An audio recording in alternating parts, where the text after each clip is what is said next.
어제 아내가 한강에 저녁에 나가가지고 사진 찍어서 하나 보내줬는데 그냥 꽃가루가 버드나무 가루인지 꽃가루인지 그냥 길바닥에 쫙 깔려 있어가지고 지금이 가장 절정인 것 같습니다. 그래서 약 먹으면서 잘 견디고 있는데 오늘 아침에는 뭐 도저히 견딜 수가 없네요.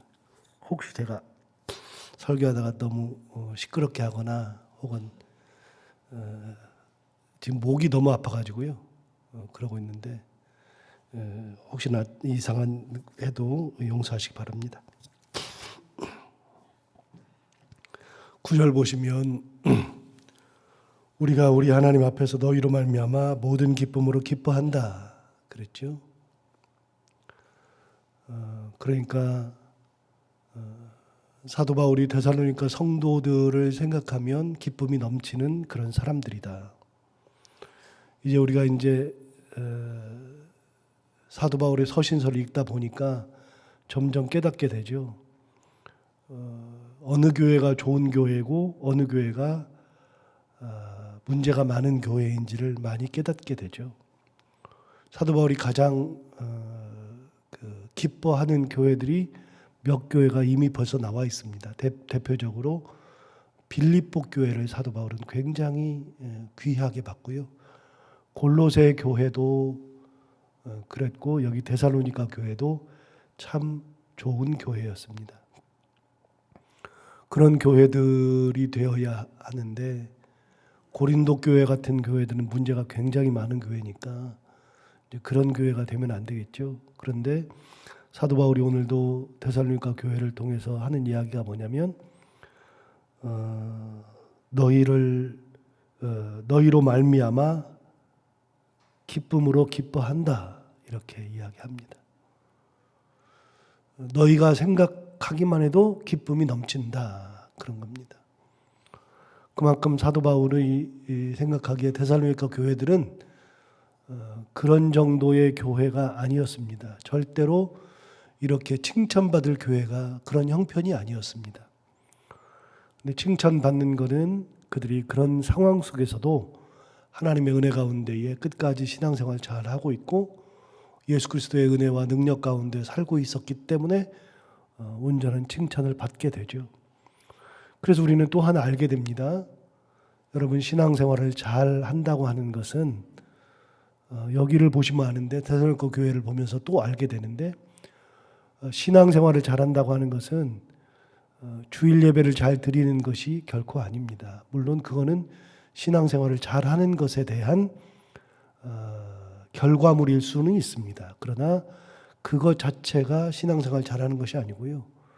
신앙생활을 잘하는 것은 어떤 환난과 역경이 있어도 그런 가운데에서도 하나님을 끝까지 붙들고 예수 그리스도의 은혜대로 사는 것, 이게 신앙생활을 잘하는 겁니다.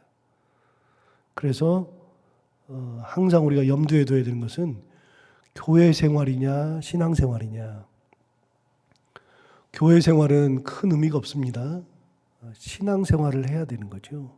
그래서 온전한 신앙을 가지고 살아가는 것이 굉장히 중요한데 데살로니가 교회는 사실은 교회를 만들기도 어려운 형편이지만 하나님을 끝까지 바라보고 하나님 은혜 가운데 살았던 참 신앙생활했던 공동체. 그래서 그것이 사도 바울에게는 기쁨의 근거가 되었던 그런 거죠. 사도 바울이 데살로니가 성도를 생각하면 참 기쁘다 이렇게 이야기합니다. 여러분 9절 다시 볼까요? 우리가 우리 하나님 앞에서 너희로 말미암아 모든 기쁨으로 기뻐한다. 너희가 우리에게는 큰 기쁨이 된다 그 말입니다. 너희로 말미암아 모든 기쁨으로 기뻐하니 너희를 위하여 능히 어떠한 감사로 하나님께 보답할까? 하나님 앞에 감사를 해도 부족한 겁니다. 하나님 어떻게 이렇게 하죠? 하나님 어떻게 이런 형편에서 이렇게 신앙생활을 잘 하죠? 너무나도 감사한 겁니다. 어제 우리가 나눈 것처럼 디모데를 보내서 어떻게 신앙생활 하는지 한번 봐라. 가서 굳건하게 하고 흔들림 없게 해라. 그리고 위로를 전해줘라. 그렇게 해서 보냈더니 정작 갔다 와서 하는 소리는 그럴 필요가 없던데요. 믿음과 사랑으로 공동체를 이끌어가는 것을 보았죠.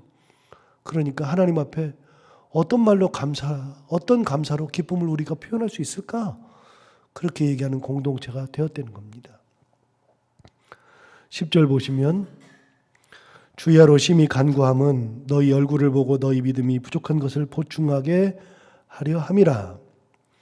그래서 사도 바울이 주야로 심히 간구한다는 겁니다. 계속 간구하는 거. 여러 가지 간구가 있겠는데 그 중에 한 가지가 뭐냐면 너희 얼굴을 보고 너희 믿음이 부족한 것이 혹시 있을지 몰라서 그것을 보충하기 위해서 기도하고 있다. 사도 바울의 기도는 너희 믿음이 없음을, 그리고 너희가 흔들리고 있음을, 너희가 견고치 못함을, 너희가 하나님 예수 그리스도를 떠남을, 그런 것들을 책망하기 위해서 너희에게 가려고 한 것이 아니라 그런 가운데서 신앙생활 잘하고 있는데 혹시라도 부족한 것이 있을까, 그걸 채우기 위해서 내가 기도하고 있다. 그렇게 하면서 기도의 내용을 이야기하기 시작합니다. 여러분, 기도를 합니다. 무슨 기도를 하느냐? 11절부터 13절까지가 사도 바울의 기도입니다. 우리가 서신서를 계속 공부하면서 이제 새벽마다 말씀을 들으면서 알게 되는 거지만 사도 바울은 편지를 할 때 그 교회에다가 그 교회에 대한 편지를 쓰면서 그 교회를 위한 기도 내용을 적어놨죠. 빌립보 교회에, 골로새 교회에, 에베소 교회에 편지할 때마다 그 교회를 위한 기도 제목을 적어놨습니다. 내가 너희를 위해서 이렇게 기도한다.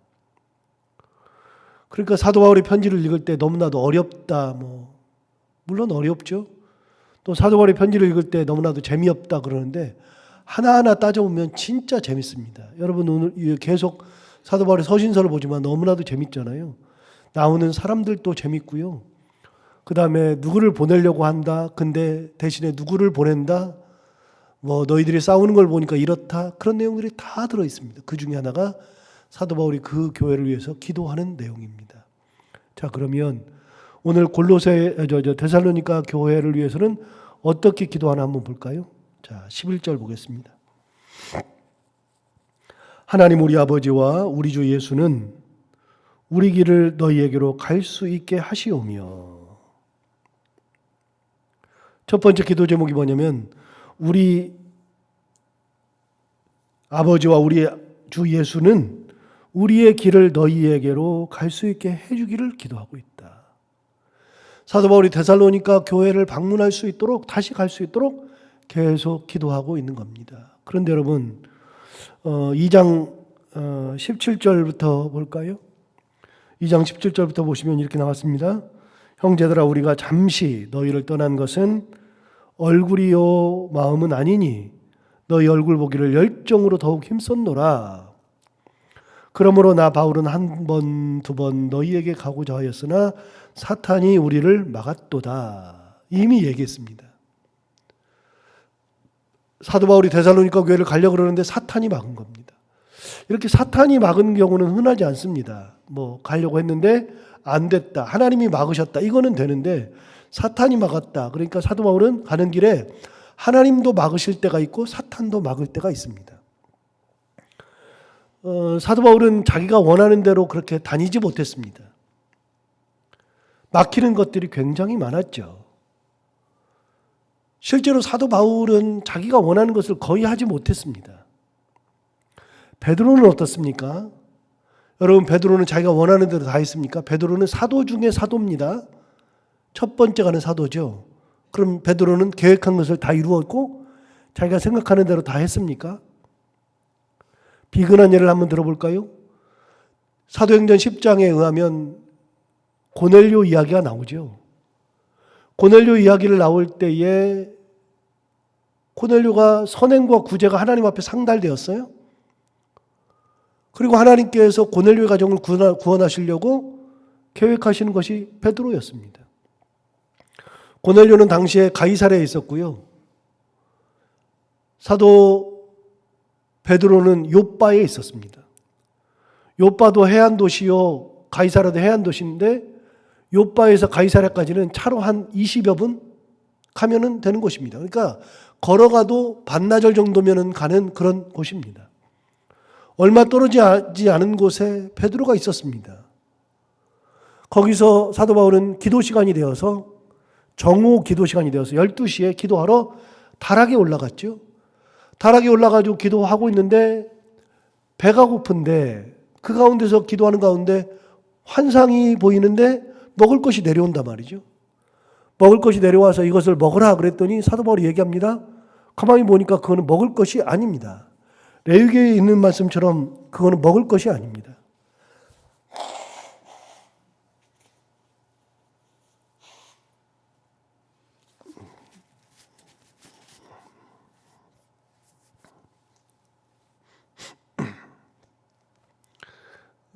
제가 요즘 느끼는 건데요. 인생이 제 마음대로 안 됩니다. 제가 알러지가 생길 거라고는 상상을 해본 적이 없습니다. 알러지 자체가 없었습니다. 제가 가려움증으로 고생하리라고는 상상을 해본 적이 없습니다. 가려움증으로 한 10년 넘게 고생하고 있고요.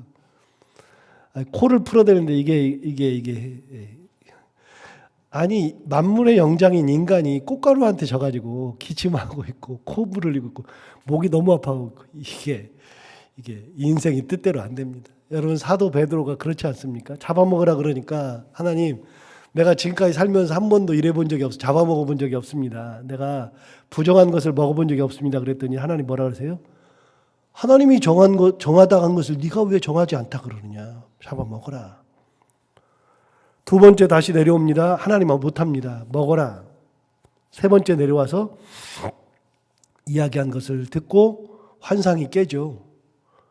그리고 밑에 내려갔더니 마침 가이사랴에서 고넬료가 보낸 고넬료의 사자들이 와 있는 겁니다. 그들을 보는 순간 베드로가 깨닫죠. 아, 하나님께서 이래서 이 환상을 주셨구나. 그래서 그 사람들을 따라가서 가이사랴에 갑니다. 가이사랴에 갔더니 놀라운 일이 벌어지지 않았습니까? 가이사랴에 왜 보내나? 물론 가면서 고넬료 얘기를 들었겠죠. 아, 고넬료가 예수를 믿으니까 하나님께서 그를 구원하시려고 하나보다. 그래서 가서 봤더니 놀라운 일이 벌어졌습니다. 고넬료의 집에 친구들이 모여있고 가족들이 모여있는 겁니다. 누가 준비하셨죠? 하나님이 준비하셨습니다. 가가지고서 딱 보니까 그들이 있는 겁니다. 그래서 말씀을 전하는데 말씀을 전할 때 그 사람들이 다 뒤집어졌습니다. 사도 베드로가 그들을 뒤집어야 되겠다고 생각한 적이 없습니다. 그냥 말씀을 전하는데 뒤집힌 겁니다. 그리고서는 먹을 것을 내옵니다. 그랬더니 사도 베드로가 얘기합니다. 우리 유대인의 전통에는 이방인과 함께 식사하는 것이 허락되지 아니하였으나 하나님께서 이렇게 하셨으므로 내가 너희랑 같이 식사한다 그러면서 식사를 하죠. 나중에 그것 때문에 예루살렘에 갔을 때 베드로가 곤혹을 치릅니다. 너 어떻게 이방인과 같이 식사를 해? 여러분 베드로가 자기 뜻대로 가이사랴에 간 겁니까? 아니요. 가이사랴에 간 것도 베드로의 뜻이 아닙니다. 그럼 베드로가 이제 제가 다음 주면은 안식년이 있어서 이제 외국을 나가야 되는데요. 로마를 갈 텐데 로마에 가면은 베드로와 관련된 교회가 하나 있거든요. 두 개가 있어요. 베드로와 관련된 교회가 두 개 있는데 하나는 우리가 잘 알고 있는 바티칸에 있는 베드로 성당, 바티칸 시티 그 교황이 머물고 있는 그 큰 곳에 주 성당이 베드로 성당인데요. 어마어마하게 큽니다. 그 베드로 성당이 하나 있고요. 또 로마의 외곽에 아주 작은 성당이 하나 있습니다. 그 성당은 바로 카타콤 바로 옆에 있는 성당인데요. 그 성당이 쿠오바디스 도미네 성당입니다. 여러분 쿠오바디스 도미네 어디선가 들어보지 않았어요? 베드로가 로마에서 말씀을 전할 때 박해가 일어나서 예수 믿는 사람들을 다 잡아 죽일 때 사도부터 죽인다 그래서 베드로를 잡아 죽이려고 했을 때 거기 있는 성도들이 베드로에게 얘기했습니다. 여기를 빨리 떠나야 됩니다. 베드로가 왜 그러냐? 곧 있으면 아마 잡혀 죽을 겁니다. 그랬더니 베드로가 안 간다 그러는데도 성도들이 사도께서 죽으면 우리는 어떡합니까? 다른 사람 어떡합니까? 빨리 나가셔야 됩니다. 그래서 피난을 권고하죠. 피난을 권고해서 베드로가 로마를 등지고 갑니다. 아피아 가도로 쭉 걸어 나가는데 저 멀리서 예수님이 오시잖아요. 예수님이 오셔서 보니까 예수님인데, 아니 예수님 어디 가십니까? 묻는 것이 쿠오바데스 도미네. 도미네는 주님이라는 뜻이니까요. 쿠오바데스는 어디 가십니까? 그런 뜻이고. 쿠오바데스 도미네 물었더니 주님 뭐라 그러세요? 나는 네가 버리고 간 로마로 가서 내 대신 십자가를 진다. 그 얘기를 듣고 베드로가 다시 로마로 들어가잖아요. 그 쿠오바데스 도미네를 교회를 가보면 교회가 우리 교회보다도 약간 큰가 작은가 이만합니다. 교회가 아주 작습니다. 그런데 그 한 중간에 이렇게 철조망으로 이렇게 철조망이 아니라 이렇게 쇠로 이렇게 해서 사각으로 막아놨어요. 한 이 강대상만 해요. 이렇게 요만큼 높이로 이렇게 해가지고서 양쪽을 다 막아놨어요. 사람들이 못 밟고 지나가게. 거기 뭐가 있느냐? 제가 이 성경책 놔두는 이 상처럼 요만한 게 하나 있는데, 돌판이 하나 있는데, 그 돌판에 발자국이 딱 찍혀 있습니다. 무슨 발자국이냐? 그게 예수님의 발자국이라는 겁니다. 믿거나 말거나인데, 그 교회 안에 발자국이 진짜 선명하게 딱 찍혀 있습니다. 여러분, 로마를 안 갔다 오신 분들은요, 요즘 유튜브가 발달해 있으니까요, 사진도 발달해 있으니까요, 쿠오바데스 도미네 교회, 그다음에 로마 이렇게 딱 치면 그 교회가 나오고요, 사진들이 쭉 뜨는데요, 그 한 중간에 대리석이 있고 그 대리석에 발자국이 너무나도 선명히 찍혀 있는 게 있습니다. 그 발자국이 바로 예수님의 발자국이요, 로마를 들어가는 발자국입니다. 베드로는 자기가 성도들의 권고에 의해서 내가 내 마음대로 살아야지 그래서 로마를 떠난 게 아니고요. 성도들이 베드로에게 얘기를 해서 당신이 살아야 복음이 전해지고 당신이 살아야 우리에게 하나님의 은혜가 임한다고 해서 성도들의 권고로 가야 되는데 자기가 원해서 가는 길이 아닙니다. 그런데 주님께서는 뭐라 그러십니까? 네가 버리고 간 로마로 내가 다시 들어가서 너 대신 십자가를 지려 간다. 그래서 십자가를 지러 들어가는 겁니다. 여러분, 베드로가 도망가는 길입니까? 아니요. 성도들의 권고에 의해서 가는 겁니다. 명분이 있잖아요. 그런데 주님은 그 모든 것을 막으시고 들어가는 겁니다. 쿠오바데스 도미네 교회에 가보면 놀라운 그림이, 큰 그림이 강대상 옆쪽에 딱 하나 붙어 있는데요. 그 그림이 뭐냐? 여러분, 베드로가 십자가에 어떻게 달려 죽었다고요? 거꾸로 달려 죽었다고 다 알고 있죠? 하도 설교를 많이 들어가지고.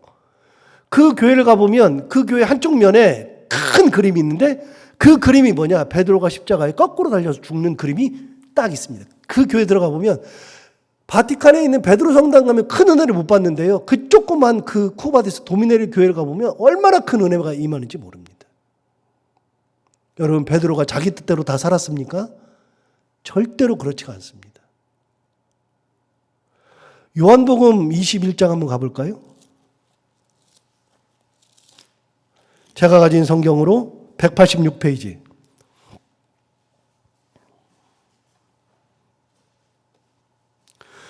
요한복음 21장 15절부터 보면 예수님과 베드로가 갈릴리에서 만나서 예수님이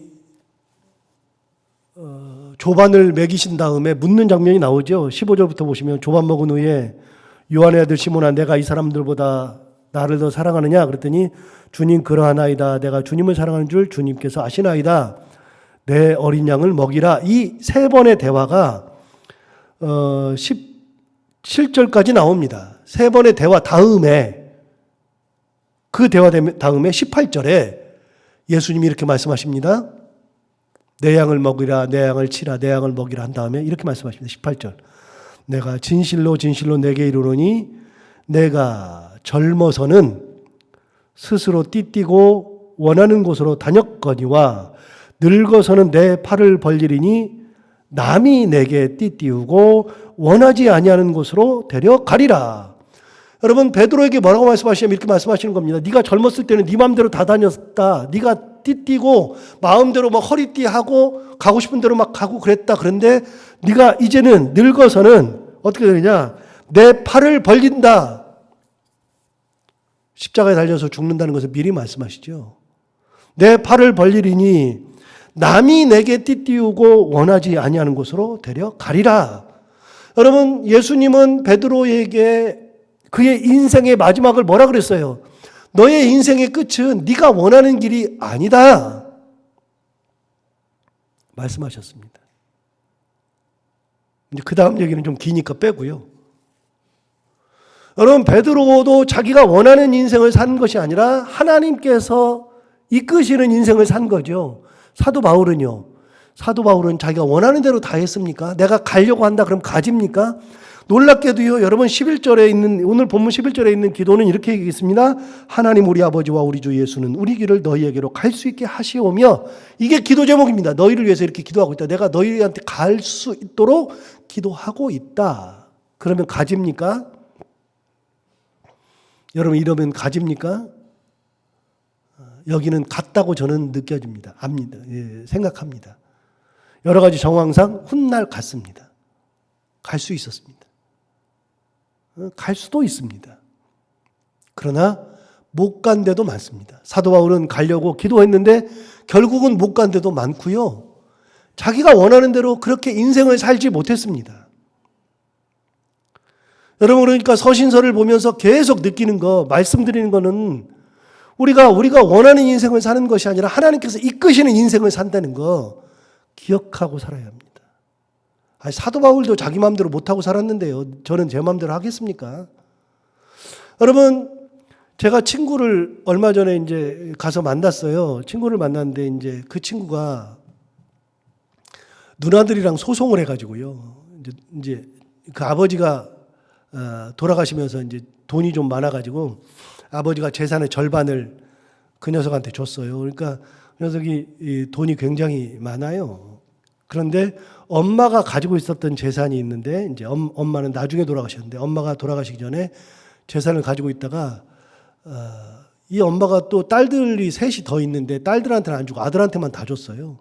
딸들이 얼마나 분합니까? 말이 안 되는 거예요. 그러니까 요즘 시대에 특히 더 그렇죠. 그러니까 이제 그러면서 엄마가 이제 좀 돈을 좀 나눠주기도 하고, 그리고 제 친구가 돈을 누나들이 이제 그러고 있으니까 돈을 1차로 좀 나눠주고, 그리고 누나들이 자꾸만 뭐라고 하니까 또 나눠주고, 이렇게 해서 가지고 있는 걸 조금씩 이제 그래도 마음은 좀 예쁘고 괜찮아서 그렇게 하는데, 근데 누나들이 이제 소송을 한 겁니다. 그 돈 찾겠다고. 그래서 누나들이랑 지금 소송 중이거든요. 그래가지고 소송하기 전에도 돈을 좀 줬는데 누나들이 그 돈 받고 또 소송을 걸었어요. 그래가지고 지금 소송 중이거든요. 아주 죽을라 그럽니다. 장로인데 아주 죽을라 그럽니다. 근데 제 친구가 자기 교회가 차로 한 40분을 가야 합니다. 그래서 새벽마다 교회 가서 기도하고 옵니다. 얼마 전에도 만났더니 그렇게 얘기해요. 아주 죽겠다고, 힘들다고. 내가 왜 그랬는지 뭐 그러면서 여러 가지 얘기를 하길래 제가 그랬습니다. 성우가 사람은 아침에 해를 기다리는데, 동틀 때만 기다리는데 새벽 2시에는 아무리 기다려도 동이 안 트더라. 그냥 새벽이 오기를 뭐 별소리를 다 하고 뭐 오만 군데를 뛰어다니고 해결하려고 노력해도 새벽이 안 오더라. 그럴 때는 가만히 있어서 새벽이 올 때까지 하나님 은혜 가운데 기도하면서 기다리면 새벽이 오더라. 그리고 네가 지금 죽겠다 하는데 지금이 동트기 직전 같으니까 조금만 더 참고 기도해라. 그러면 새벽이 올 거다. 하나님의 때가 올 거다. 여러분, 인생 안 그렇습니까? 아무리 말한다 그래서 새벽이 옵니까 이게? 아침에 동이 틉니까? 동 트는 거는 때가 돼야 트는 거지. 하나님께서 은혜 주시고 그 길을 빠져나오게 해야지 빠져나오는 것이지. 아무리 노력해도 안 됩니다. 여러분, 저는 이 교회에 올 거라고는 단 한 번도 생각한 적도 없었다 그랬잖아요. 이 교회가 있는지도 몰랐습니다. 여기에 기독 공부에 우리 교회가 나서 여기에서 담임 목사가 청빙한다는 것을 보고서 처음 알았습니다. 그때서야 인터넷 뒤져보고 신천교회가 있긴 하나 그러고서 뒤져봤더니 신천교회가 있어서 그때 봤습니다. 그리고 기도하고서 우리 교회에 이력서를 냈죠. 여러분, 이 교회가 있는지도 몰랐습니다. 제가 이곳에 올 거라는 생각을 해본 적이 없습니다. 여러분, 우리가 살아가면서 내가 원하는 대로 되는 것이 거의 없습니다. 그런 게 어디 있습니까? 여러분, 고난이 없이 산다고 하는 것은 참 좋은 거긴 한데 그런 것이 세상에 어디 있습니까? 없습니다. 사도 바울도 사도 베드로도 자기가 원하는 인생을 산 것이 아니라 하나님께서 이끄시는 인생을 산 거죠. 그래서 그런 길을 갈 때는, 하나님의 길을 갈 때는 기도하면서 은혜 가운데 가는 겁니다. 여러분, 우리가 가다 보면 진흙탕을 밟을 때도 있고 늪에 빠질 때도 있고 신장로를 거둘 때도 있고 어떤 때는 산길을 걸을 때도 있고 그러는 거죠. 인생이 어떻게 꼭 그냥 평탄한 길만 갑니까? 그런 길은 없는 거죠. 그럴 때 하나님의 은혜 가운데 기도하면서 가는 거예요. 사도 바울은 이 편지를 쓸 때 이미 고난과 역경이 있다고 얘기했습니다. 내가 그런 가운데서도 하나님의 믿음 안에서 내가 살고 있다라고 얘기하잖아요. 사도 바울은 고난과 역경이 엄청 많았습니다. 그 길을 갈 때 고난의 길, 역경의 길, 어려움의 길을 가고 있는 거죠. 우리도 그런 겁니다. 다. 사도 바울 얘기합니다. 내가 너희들에게 가기 위해서 기도하고 있다. 하나님께서 우리 발걸음을 너희에게로 갈 수 있게 하시오며, 이게 기도입니다. 12절 볼까요? 또 주께서 우리가 너희를 사랑함과 같이 너희도 피차간과 모든 사람에 대한 사랑이 더욱 많아 넘치게 하사 너희도 사랑이 많아 넘치기를 원한다. 피차간의 사랑이 넘치기를 원한다. 여러분, 이게 대단한 겁니다. 예를 들어서 이겁니다. 저는요, 몇 번 고백하지만 거짓말이 아니라 진짜 고백하는 겁니다. 저는 우리 교회 성도들이 예뻐 죽겠어요. 이 젊은 사람이 이런 표현하면 진짜 미안한데 예뻐 죽겠어요. 한 분 한 분이 다 예뻐요. 얼마나 예쁜지 몰라요. 그런데 우리들끼리는요, 미운 사람도 있을 수 있잖아요. 우리들끼리는. 하나님께서 저에게는 은혜 주셔서 성도들이 다 예뻐하는 그런 풍성한 마음을 주신 것 같아요. 여기에 새벽기도 나오신 분들도 얼마나 예쁜지 몰라요. 진짜로. 그냥 다 예뻐요. 여러분, 하나님께서 이 사랑의 은혜를 주시면, 사랑의 눈으로 보기 시작하면요, 뭘 해도 예뻐요. 그냥 머리를 뽀글뽀글 해도 예쁘고요. 옷을 뭘 입어도 예쁘고요. 뭐 좀 안 씻고 와도 예쁘고요. 다 예뻐요. 여러분, 하나님께서 여러분들에게, 우리 모두에게 다 이런 사랑이 충만한 그런 은혜를 주시기를 원합니다. 그래야 합니다. 사도 바울 얘기하잖아요. 주께서 우리가 너희를 사랑한 것 같이 너희도 피차간과 모든 사람에 대한 사랑이 더욱 많아 넘치게 하사. 사랑이 흘러 넘치면 꿀이 뚝뚝 떨어집니다. 제가 많이 놀라는 것 중에 하나가 그겁니다. 우리 이제 손자 손녀를 가지신 분들이 핸드폰에다 이렇게 저장하고 다니세요. 그래서 보고 계셔요. 보고 계시면서 이제 꼭 옆 사람한테 자랑을 이렇게 하셔요. 근데 항상 느끼는 거지만 옆 사람들은 크게 관심 없습니다. 진짜 크게 관심 없습니다. 그러니까 이제 다들 아셔요. 그러니까 그 티를 안 내기 위해서 굉장히 노력하셔요. 그런데 보면서 제가 보면 웃기지도 않는데, 동영상이 왔는데 웃기지도 않아요. 그런데 얼마나 깔깔거리고 웃으시는지 몰라요. 그게 뭐예요? 뚝뚝 떨어지죠. 뭐가요? 사랑이. 내 새끼 예쁜 법이니까 사랑이 뚝뚝 떨어지죠. 누가 가르쳐 줬어요? 야, 사랑을 많이 해야 돼. 그래야지 예뻐요? 사랑은 흘러 넘치는 겁니다. 이게. 그래서 피차간에, 성도 간에 사랑이 풍성하게, 충만하게 넘쳐야 되는 겁니다. 그걸 기도하고 있습니다. 너희들에게 이런 사랑이 가득하기를 원한다. 세 번째, 13절. 너희 마음을 굳건하게 하시기를 원하고 우리 주 예수께서 그의 모든 성도와 함께 강림하실 때 하나님 우리 아버지 앞에서 거룩함에 흠이 없게 하시기를 원하노라. 너희가 흠없이 강림하실 때까지 있기를 원한다. 이게 11절부터 13절이 사도 바울이 데살로니가 성도를 위해서 매일마다 기도하는 제목이지요. 여러분, 이 기도 제목처럼 우리도 그렇게 하나님의 은혜 가운데에 살아가며 사랑의 공동체를 이루며 하나님의 크신 권능 가운데 서로 사랑하고 흠없이 보존되는 그런 공동체, 그런 삶 살아가는 저희들 모두가 되기를 바랍니다. 기도하겠습니다. 하나님 아버지 감사합니다. 오늘도 저희에게 큰 은혜를 주셨습니다. 이 말씀 듣고 저희가 온전한 모습으로 하나님 사랑하며 살게 하여 주옵시고, 하나님 아버지 우리가 흠없는 공동체가 되고 사랑에 충만한 공동체, 서로가 서로를 사랑하는 하나님의 은혜를 머금고 있는 그런 공동체 되게 하여 주옵시고, 우리 모두가 다 이 땅 살아가는 동안에 하나님께서 이끄시는 길을 갈 때 하나님의 은혜를 바라보며 기도하며 따라가는 저희들 신앙인들 다 되게 하여 주옵소서. 오늘 하루를 살아갈 때 이 말씀을 기억하며 살게 하여 주옵시고, 해야 되는 것들 은혜 가운데 잘 감당하고 만나는 분들과 함께 웃고 행복한 하루가 되게 하여 주옵소서. 예수님 이름으로 기도하옵나이다.